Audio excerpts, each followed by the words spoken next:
பதில் சொல்றது மாதிரி கேள்வி கேட்டதுன்னா எப்படி பதில் சொல்ல முடியும்? நான் லாஸ்ட் டைம் சொல்லிட்டேன்.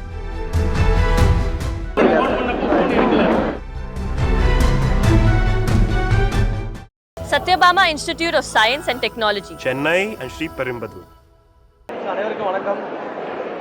இன்றைக்கு திருச்சி மாவட்டத்தில் ஸ்ரீரங்கம் சட்டமன்ற தொகுதிக்கு உட்பட்ட ஸ்ரீரங்கம் மற்றும் திருவானைக்கோயில் பகுதிகளில் இருக்கக்கூடிய மக்களை ஒருங்கிணைந்து சந்திச்சு அவங்களுக்காக மக்கள் குறை தீர்ப்பு முகாம் மாண்புமிகு தமிழ்நாடு முதலமைச்சர் அவர்கள் தொடர்ந்து சொல்கிறாங்க. மக்களை போய் சந்திச்சிருக்கேன், மக்களுடைய குறைகளை கேட்டு அவங்களுக்கு என்னென்ன குறைகள் இருக்கோ அதை உடனடியாக சரி செஞ்சுக்கோங்க, அதற்காக அதிகாரிகளும் நேரடியாக களத்தில் வேலை செய்யணும்னு தொடர்ந்து நம்முடைய மாண்புமிகு தமிழ்நாடு முதலமைச்சர் அவர்கள் பார்த்தீங்கன்னா நிறைய இன்ஸ்ட்ரக்ஷன் கொடுத்துருந்தாங்க. லாஸ்ட் கலெக்டர் மீட்டிங்லேயும் அந்த இன்ஸ்ட்ரக்ஷன் கொடுத்துருந்தாங்க. ஸோ அதன்படி இன்றைக்கு ஸ்ரீரங்கம் மற்றும் திருவானைக்கோயில் பகுதிகளில் இருக்கக்கூடிய பொதுமக்களை சந்தித்து அவர்களுக்கான மக்கள் குறை தீர்ப்பு முகாம் இங்கே நடத்திக்கிட்டு இருக்கோம். இந்த முகாமை பொறுத்த வரைக்கும் பார்த்தீங்கன்னா அனைத்து துறையில் இருக்கக்கூடிய அரசு அதிகாரிகள், திருச்சி மாநகராட்சியில் இருக்கக்கூடிய அரசு அதிகாரிகள், ஸ்ரீரங்கத்தில் இருக்கக்கூடிய அரசு அதிகாரிகள் எல்லாருமே எல்லா துறையிலிருந்தும் இங்கே என்னோட கலந்துக்கிட்டு இருக்காங்க. பொதுமக்கள் நிறைய மனுக்களோட அவங்களுடைய குறைகள் எல்லாமே இங்கே சொல்லி அதற்கான விஷயங்களை சரி பண்ணி தரணுன்றதை ரிக்வஸ்ட்டாக வச்சுருக்கிறாங்க. நிறைய பட்டா பிரச்சனைகளை பற்றி பேசியிருக்கிறாங்க.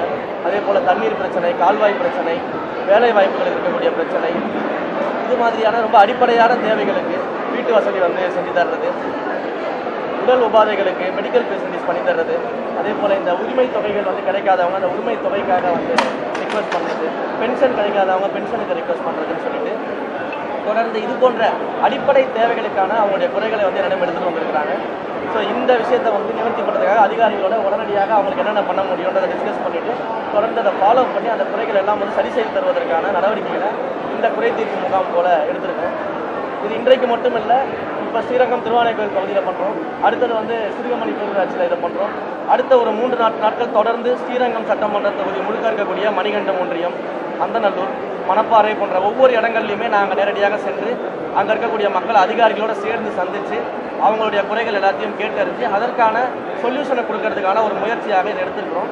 ஸோ தொடர்ந்து இது ஒரு தடவை மட்டும் இல்லாமல் ஒரு பீரியாடிக்கல் இன்டர்வலில் மக்களை தொடர்ந்து சந்திக்கக்கூடிய இந்த நிகழ்வு நடந்துக்கிட்டே இருக்கும்.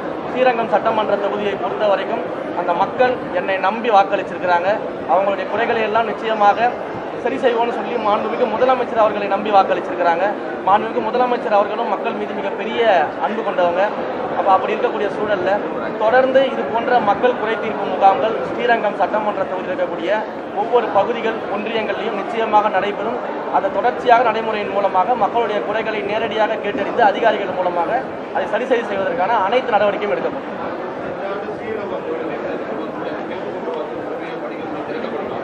அந்த கிழக்கு கோபுர வாசல் பணியை பொறுத்த வரைக்கும் அதில் கொஞ்சம் தொய்வு இருந்துச்சு. இப்போ நம்ம பொறுப்பேற்றதுக்கு பிறகு அதை மிக விரைவாக முடிக்கணும்னு சொல்லி சம்மந்தப்பட்டவர்கிட்ட பேசியிருக்கோம். அதை மிக விரைவாக முடித்து அதை ஓப்பன் பண்ணுறதுக்கான அனைத்து பணிகளையுமே நான் முடிவு பண்ணியிருக்கோம். ஸோ எவ்வளோ சீக்கிரம் முடியுமோ அவ்வளோ சீக்கிரம் முடிச்சுட்டு நிச்சயமாக அதை திறந்து மக்களுக்கான பயன்பாடு கொண்டு வரும்.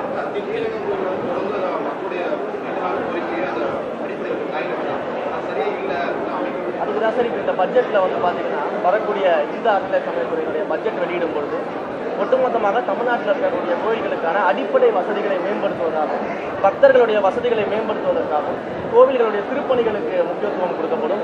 அதே போல் கோயில்களில் எந்த இடங்கள்லாம் இடிஞ்ச நிலையில் கோயில்கள் இருக்குது, வழிபாடு இல்லாத கோயில்கள் எந்த இடத்துலலாம் இருக்குது, இன்னும் கவனிக்கப்பட வேண்டிய சின்ன சின்ன கோயில்கள்லாம் எல்லாம் இருக்குது. நிறைய ஹிஸ்டாரிக்கலான டெம்பிள்ஸ் எல்லாம் பார்த்தீங்கன்னா இன்னும் வழிபாடு இல்லாமல் இருக்குது. நிறைய இடங்கள் இன்னும் அவங்களுக்கான திருப்பணிகள் செய்யாமல், அந்த கோயில்களுடைய மண்டபங்கள் சரியாக இல்லாமல், கோபுரங்கள் சரியாக இல்லாமல், கோயில் பல இடங்களில் சிலைகள் சரியாக இல்லாமல், இப்படிப்பட்ட சூழலில் பராமரிப்பு இல்லாமல் இருக்கக்கூடிய கோயில்களை சரி பண்ணுறது, குளங்களை சரி செய்வது, கோயில்களை திருத்தேர்களை சரி செய்வது, அதே போல் ஆன்மீக ரீதியாகவும் சுற்றுலாத்தலங்கள் ரீதியாகவும் இணைந்து கோயில்களை மேம்படுத்துவதற்கான நடவடிக்கைகளை மேற்கொள்வது. குறிப்பாக ஆன்மீகமும் நம்முடைய தமிழும் ஒன்றுக்கொன்று ஒன்றி பிணைந்தது, அதை மாற்றவே முடியாது. அப்போது நம்முடைய தமிழ்நாட்டை பொறுத்த வரைக்கும் இன்றைக்கு ஆன்மீகமும் தமிழும் ஒன்றி பிணைந்து வரக்கூடிய ஒரு விஷயம். அப்போ இது சார்ந்து இருக்கக்கூடிய விஷயங்கள் நம்முடைய பட்ஜெட்டில் பார்த்தீங்கன்னா நீங்கள் சொல்லக்கூடிய அடிப்படை விஷயங்களோட சேர்த்து நீங்கள் பெரிய அளவில் மக்களுக்கான இந்த திட்டங்கள்லாம் கொண்டு வரலாம் முடியும். அதற்கான முயற்சிகள் இந்த ரிஃபார்ம் பண்ணலாம்னு நிச்சயமாக அது எல்லாமே அறிவிக்கப்படும். ஆல்ரெடி நம்ம வெளியிட்டிருக்கிறோம் சார். அந்த உயர்வை நாங்கள் பண்ணவே இல்லை. இன்னும் கட்டண உயர்வு பண்ணவே இல்லை. பட் பல இடங்களில் பண்ணியாச்சுன்னு சொல்லி ஒரு தவறான ப்ரொபகண்டாவை பண்ணிட்டு இருக்கிறாங்க. மக்களை தூண்டும் விதமாக பல முயற்சிகளை பண்ணிட்டு இருக்கிறாங்க.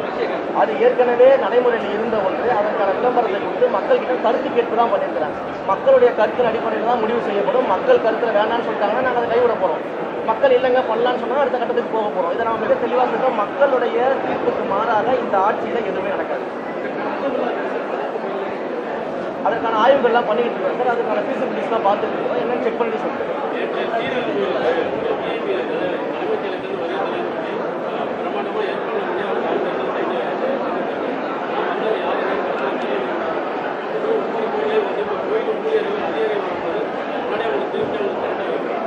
எல்லா கோயிலையுமே இந்த விஐபி தரிசனங்களை பொறுத்த வரைக்கும் அதை வந்து நாங்கள் பல்வேறு இடங்களில் முறைப்படுத்த சொல்லியிருக்கிறோம்.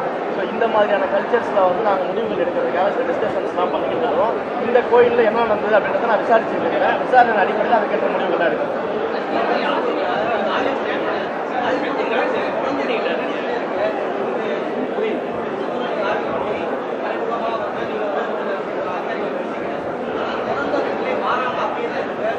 அந்த நிலை மாறாமலாம் இல்லை சார். நான் பல்வேறு பொதுமக்களை சந்திச்சுட்டு இருக்கிறேன்.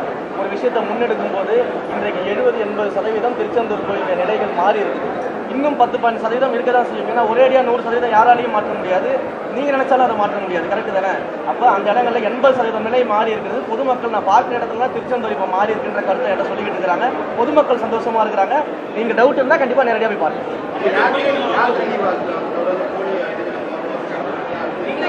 அந்த போலி இணையதளத்துக்கு எதிராக நானே வந்து கமிஷனர் காமினி மேடம் கிட்ட நேரடியாக போயிட்டு கம்ப்ளைண்ட் கொடுத்து அந்த கம்ப்ளைண்ட் மேலே நடவடிக்கை எடுக்கப்பட்டு வட மாநிலத்தை சேர்ந்தவர்கள் கைது செய்யப்பட்டிருக்கிறாங்க. இப்போ நாங்கள் என்ன பிளான் பண்ணிட்டு இருக்கோம் அப்படின்னா யாத்ரி நிவாஸுக்கு நாங்களே வந்து ஆன்லைன் புக்கிங் தொடங்கி ஒரு அஃபீஷியல் வெப்சைட்டை கொடுக்கலாம் அப்படின்ற டிஸ்கஷன் இருக்குது. அதை ப்ரொபகண்டா பண்ணி அதை வந்து மக்கள்கிட்ட கொண்டு போய் சேர்த்து விளம்பரம் செய்து போலி இணையதளங்களுக்கு ஏமாறுறீங்கன்ற அந்த ப்ரொபகண்டா பண்ணுறதுக்கு நாங்கள் தயாராக இருக்கோம். அதற்கு ஏற்கனவே எங்களுடைய கட்சியில் பதில் சொல்லிட்டாங்க. அதை பாலிசி மிஷன் படி அவங்க பதில் சொல்லிட்டாங்க. நீங்கள் அதை அங்கே வாங்கிக்கலாம். அதான் அமைச்சர் பதில் சொல்லிட்டாங்க. என்னுடைய துறை சார்ந்து கேளுங்க, என்னுடைய தொகுதி சார்ந்து கேளுங்க, நான் பதில் சொல்றேன். அமைச்சரவை கூட்டத்தில் அரசு சார்பில்லாத 2 பேர் பங்கேற்றாங்கன்னு அது எல்லாத்துக்கும் பதில் சொல்லிட்டாங்க சார். அதெல்லாம் வந்து பாலிசி டிசிஷன். எங்களுடைய அரசின் தலைமையில் இருக்கக்கூடியவர்கள், முதலமைச்சரும் கட்சியில் இருக்கவங்களாம் அதெல்லாம் பதில் சொல்லிட்டாங்க. இங்கே வந்து நான் மக்கள் குறை தீர்ப்பு முகாமுக்காக வந்திருக்கேன். மக்கள் பிரச்சனையை பற்றி பேசுங்க. இந்து சமய அறநிலைத்துறை பற்றி கேள்விகளுக்கு நான் பதில் சொல்றேன்.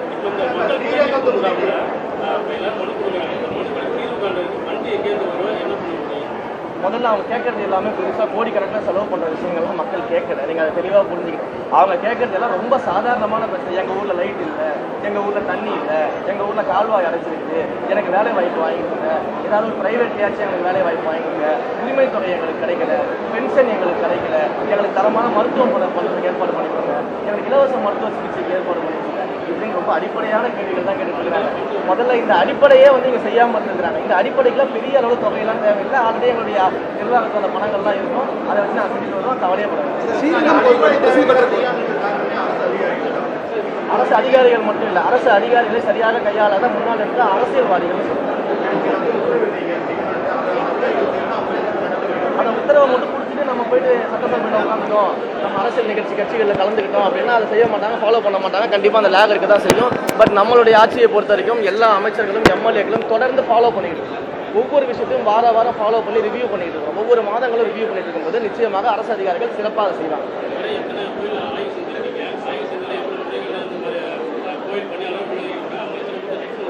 அதற்கான டேட்டாலாம் நீங்கள் சொல்லியிருந்தீங்கன்னா நான் கையோட கொண்டு வந்திருப்பேன். அதோட எண்ணிக்கை எனக்கு தெரியல. நிறைய கோயில்களில் ஆய்வு பண்ணிட்டு இருக்கிறேன். நிறைய கோயில்கள் மீடியாவில் வந்திருக்கு. மீடியாவில் வராத பல கோயில்களுக்கு நான் மறைமுகமாக ஆய்வு பண்ணிட்டு தான் இருக்கிறேன். அந்த ஆய்வுகளின் அடிப்படையில் நிறைய மாற்றங்களை வந்து கொண்டு வந்துட்டு இருக்கோம். இந்து சமய அறநிலை கோயில்களை பொறுத்த வரைக்கும் இருக்கக்கூடிய நிறைய விஷயங்களில் மாற்றங்களை கொண்டு வந்துட்டு இருக்கோம். ஸ்ட்ரீம்லைன்ஸ் பண்ணிட்டு இருக்கிறோம். அதெல்லாம் ஒவ்வொன்றாக அறிவிப்பாக வெளிவரும்போது நிச்சயமாக உங்களால் தெரியும்.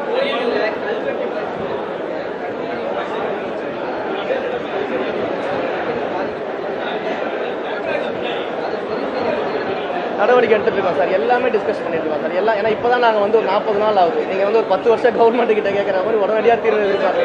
40 நாளில் நீங்கள் சொல்லக்கூடிய அத்தனை பிரச்சனைகளுக்குமே அதற்கான தீர்வுகள் என்ன பண்ணலான்ற டிஸ்கஷன் இருக்கும். அது எல்லாமே 360 டிகிரியில் அனாலிசிஸ் பண்ணி அதற்கான முடிவுகள் எடுத்துருவோம். சரிங்களா? சார், ஸ்ரீரங்கம் கோயிலுக்கு பார்க்கிங் வசதி இல்லைன்னு சொல்றாங்க. ஐயா, அதை பற்றி பேசிக்கிட்டு இருக்கிறேன், கவலைப்படாதீங்க. அதற்கான இடங்களை வந்து பார்த்துக்கிட்டு இருக்கிறோம். ஸ்ரீரங்கம் கோயிலுக்கு பார்க்கிங் எப்படி பண்ணலாம், ஸ்ரீரங்கம் கோயிலில் இன்னும் எந்த அளவுக்கு டெவலப்மெண்ட் பண்ணி தமிழ்நாட்டுடைய பெருமையாக அதை இன்னும் அதிகமாக கொண்டு போய் மக்கள்கிட்ட சேர்த்துல இருக்கு நேஷனல் லெவலில். ஐயா, நிறைய கோயில்களில் பார்க்கிங் வசதி நீங்கள் ஒவ்வொரு கோயிலாக சொல்லிட்டே போனால் நான் ஒவ்வொரு கோயிலுக்கும் பதில் சொல்கிற மாதிரி இருக்கும். அங்கே மக்கள் வெயிட் பண்ணிட்டு இருக்காங்க. சொல்கிறதே கேட்குறேன்.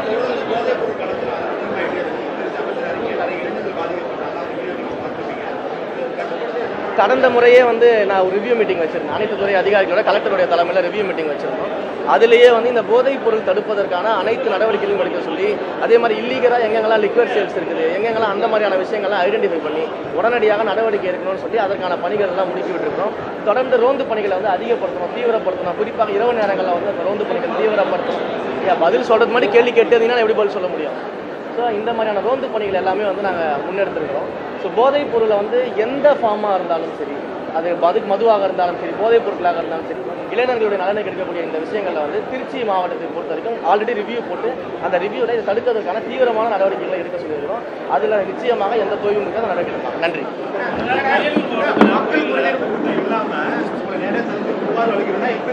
ஆல்ரெடி சொல்லிட்டேன், என்னோட எம்எல்ஏ ஆஃபீஸ் சரிங்களா?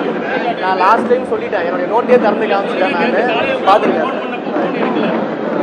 ஐயா, நீங்கள் எந்த நம்பருக்கு போட்டீங்க? வாங்க எந்த நம்பருக்கு போட்டீங்க? Satyabama Institute of Science and Technology. Chennai and Sri Perumbudur.